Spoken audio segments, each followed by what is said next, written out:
So I've come over the saddle into the next basin that I plan on hunting for the next few days. Just stopped to have a look around, glassed up behind me, and I've heard, I don't know if I'd quite call it a roar.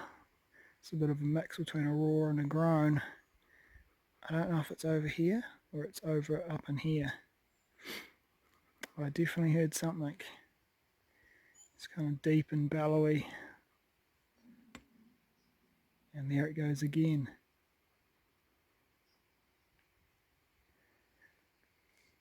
So hopefully he's not the only one firing off. I'm going to sit here for a bit and see if I can see him, because there's not a lot of cover over there. So we were sitting here looking at the hinds and stag roaring and heard some bushes behind us move. Coco gets a bit interested. There's a hind and fawn. Fawn's quite small. She's seen us, but I don't know if she's heading towards a roaring or not. I don't know what brought her over here. I think she's going to come over the top since we've been sitting here. Coco's into it. And so these deer are just over on that little clearing there, that little clay spot. There's a stag, and I can't tell what's a hind, what's a fawn, but there's about, I'd say at least 2 hinds, probably 3, and then a couple other smaller animals. But he's been going pretty hard, chasing one of the hinds around. He doesn't look like he's got a terrible head, but it's hard to tell. I should have brought my spotting scope. Got to the hut. Coco's had dinner. Got a jacket on, snoozing on my pack. I've made up some dinner. Got some noodles, 2 packets, 1 meagerine and 1 lot of Maggi. The Maggi ones look terrible, so I won't be getting them again.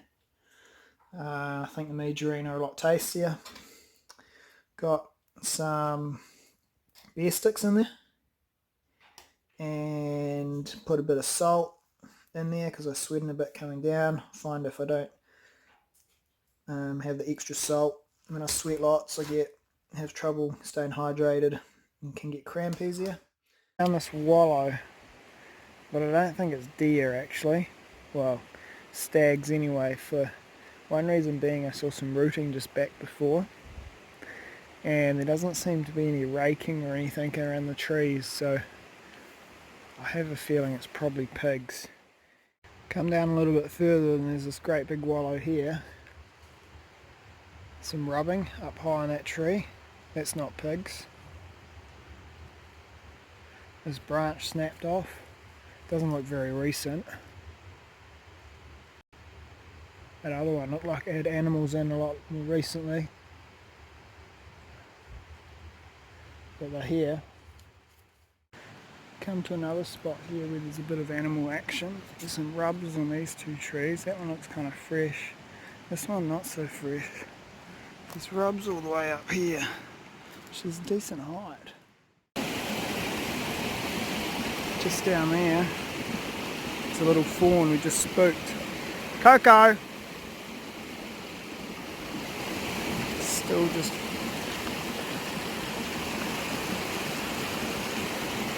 You can see its butt right there.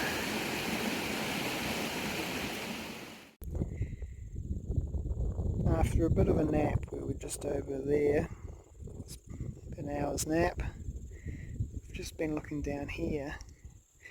I wasn't sure if I was going to see anything because I've seen a bunch of goats and the feed is not actually that great down there, but I've just spotted 1 deer. I think it looked like a hind. I haven't heard any noise. Wonder if that was the one I saw before or a different one. It's moved around a bit, but still only like 70 odd metres from where it was. So we're sitting up there, up the hill here now, pretty much glassing and seeing what we can hear. I think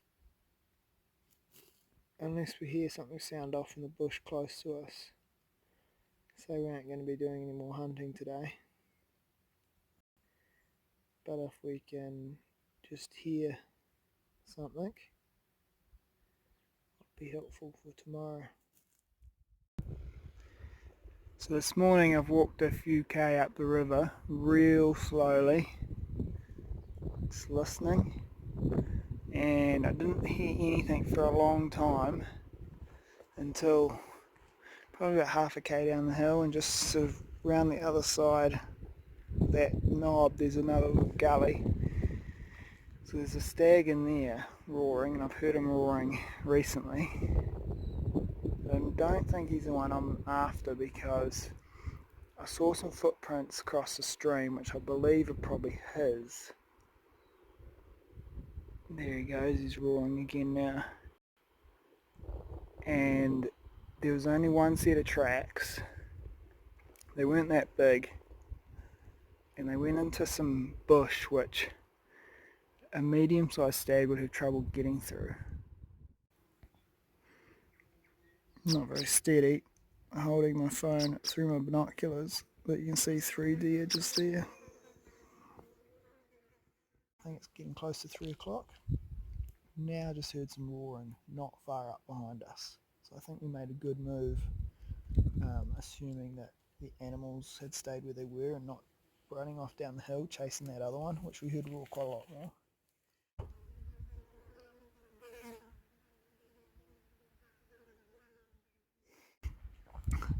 Stag's still up in there, still that hind down there. I spotted another hind over here in the sun. Can't really see, but I'm assuming that's one of the ones from earlier today, as it's pretty much the same spot. I haven't heard, apart from this guy, I haven't heard any other roars in this valley, so I might shoot down and try and track that other one down. I don't really want to shoot this guy. He's got a nice head, got a bit of potential, but young, so hopefully he doesn't get shot. So I just got to the bottom of that clearing there, right in front of me, and I was like, fuck, where's my phone? Turn around, it's on the ground right here, 5 metres behind, well, 10 metres from where I figured I lost it, so zip your pockets up. So this here, it's definitely fresh since I came over, and Coco went over and checked it out too. There's been a deer in here, come down here. You've just heard a roar up there. Can't be very far away.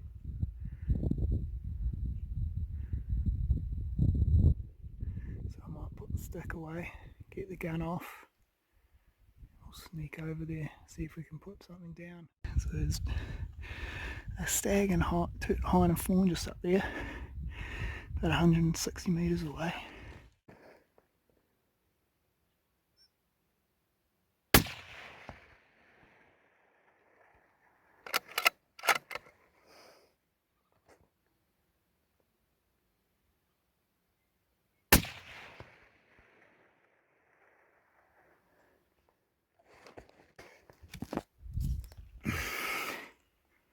Okay, got 2 real good shots in him. And he went down hard. He was going down after the first one. Could hear it was a solid hit. But he's in a bit of a steep area, so I thought 2, get it over and done with. So that's an awesome way to finish the day. Bloody close to the ridge too. Coco's excited. Just found him just here.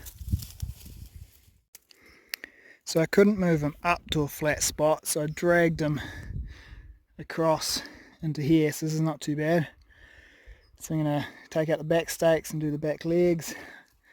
Put it in this plastic bag for me to carry, and then I was thinking, what can I stick some meat in for Coco to carry. And I got these stuffed sacks. So I thought, I've emptied them out. One had clothes in, one had what was left of my food in. So Coco's going to carry the back stakes in that. First back leg done. Just one more to go, then take the head off. It's a bit of a mess, but it's not easy circumstances. Coco's knackered, out to it. Just she wait until I stick that meat in her pack.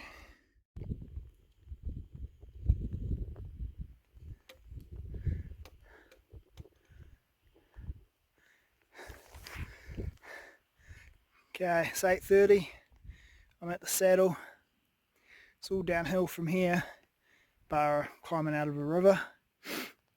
So about 4k, 550 meters to drop probably. I think I'm going to do it. There's a water bladder there, one of those shower ones, so there should be reasonably warm still. Can't wait to have a rinse off, and then probably be home about midnight. It's not really any reason to stick around here now. Would have been nice to shoot a few goats, but it'd be good to get back tomorrow and do a full day of work so I can get off hunting next weekend. Coco and I back at the truck, cooking up a feed, what's left of the noodles, bit of tuna there to go with it. We didn't really have dinner, we had a bit of a it was a beef and pasta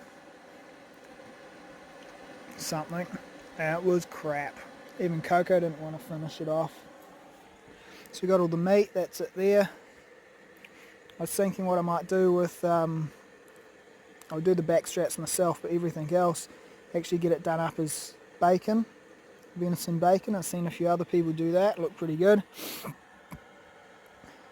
Here's a trick I've been doing lately, is bring one of these things with me. It's not hot still, but it's kind of warmish, and it's 10 o'clock at night. Beats washing off in the river means I can drive home feeling reasonably clean. So thanks for watching, hope you enjoyed it, and for more information on the pots, those real light pots, I've got those stuff sacks and the mountain stick, check out website mtn.co.nz. Thanks.